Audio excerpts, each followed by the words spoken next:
5:44 on a Tuesday afternoon, and this is our week of giving here at WFYI. I'm Jill Ditmire, and we have a special way of giving back to all of you this evening. Joining us live in studio now and again on the air in a couple of hours are the artists in residence from the Indianapolis Symphony Orchestra. It's time for three. The gentlemen have arrived at WFYI. Great to be here. Welcome, all three of you, and people listening at home will be videotaping this for the web.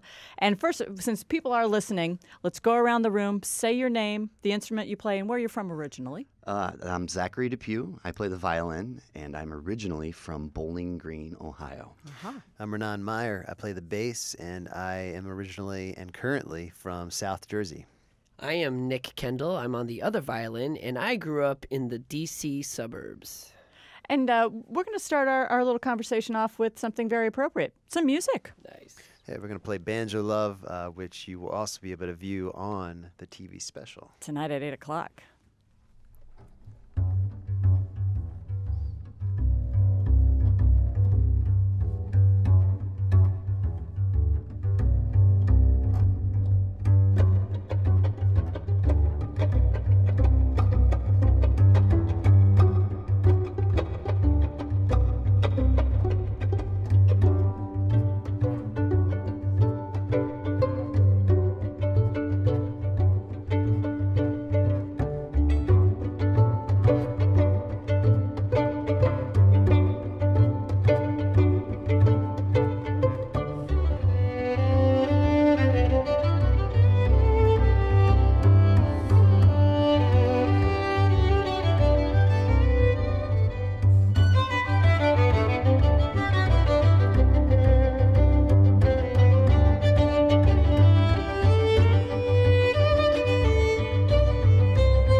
Time for three, sharing a little banjo love with our listeners this afternoon. Now, I'm going to guess you guys have probably played the song a zillion times, but yet to hear it and to see it, it's as if it's the first time it's ever sprung from your fingers. That's very nice. How do you do that? Just put a couple of human beings in a room and around us, and we get excited. But you guys have all been together for quite a number of years. You met in college, correct? Yeah, I mean, we were just talking about this. Like, I think the reason why we can still keep it fresh, I mean, when we first got together, we were at the Curtis Institute of Music in Philadelphia, which is known for its incredible history in classical music.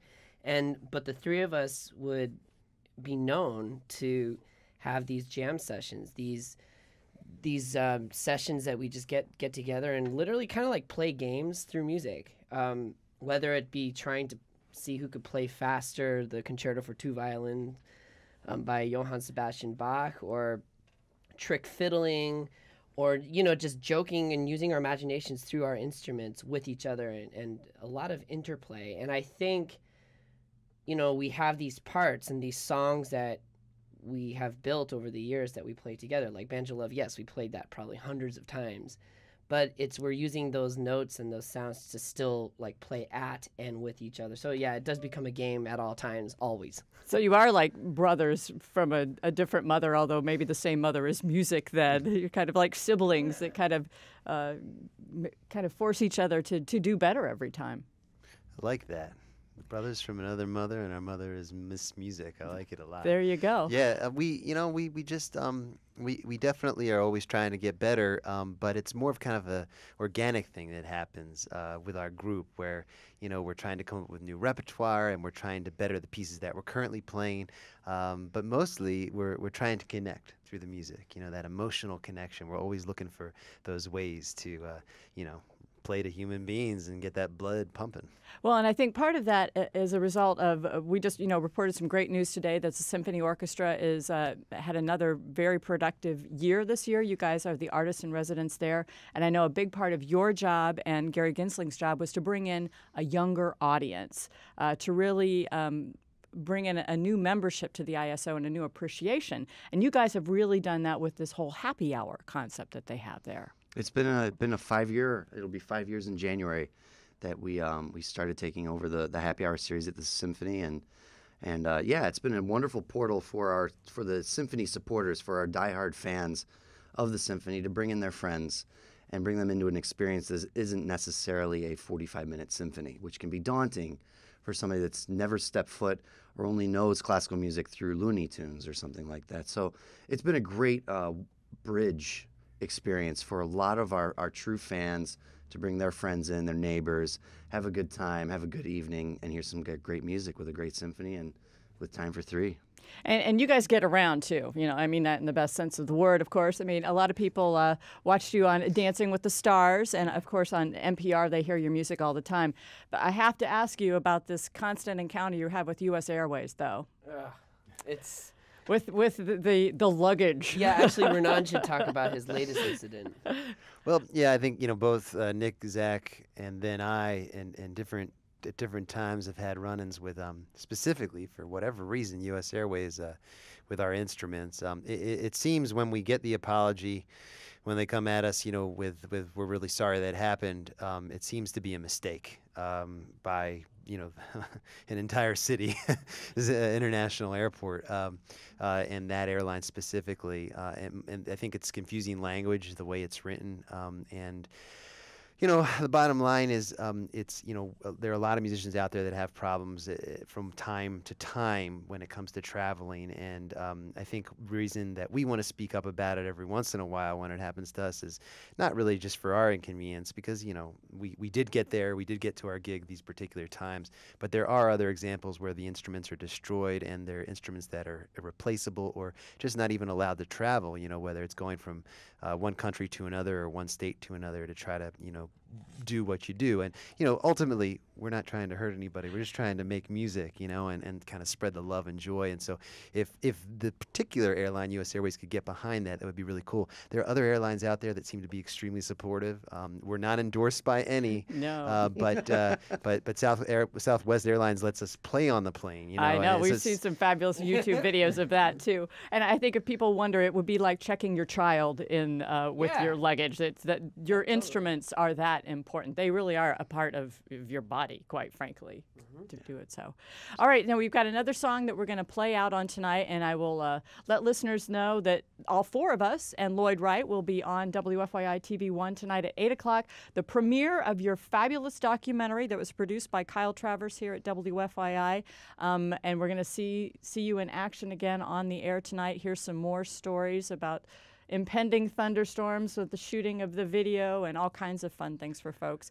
But you have a little bit of a holiday tune to take us out on. We do. This is, we actually are currently part of the Indianapolis Symphony's Yuletide celebration. Jack Everly in their 29th season of leading Yuletide celebration, and they've had Time for Three as guest artists on the series.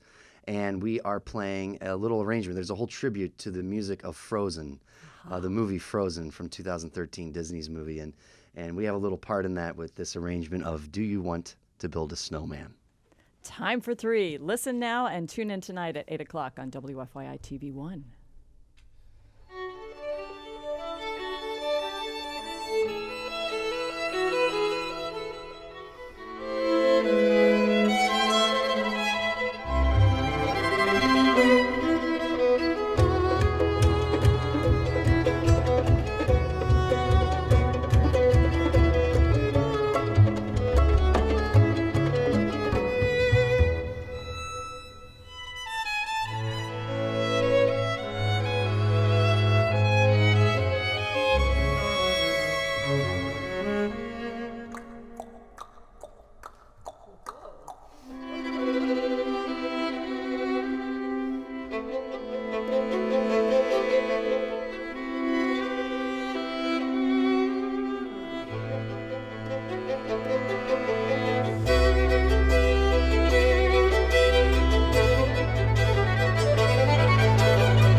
Doesn't have to be a snowman.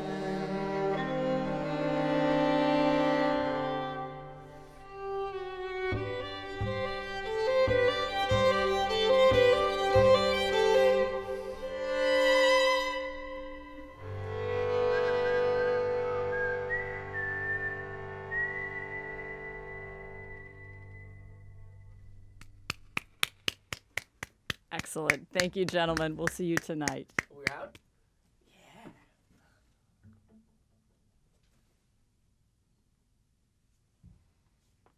Perfect. We're done. Good job. Good job. Excellent. Excellent.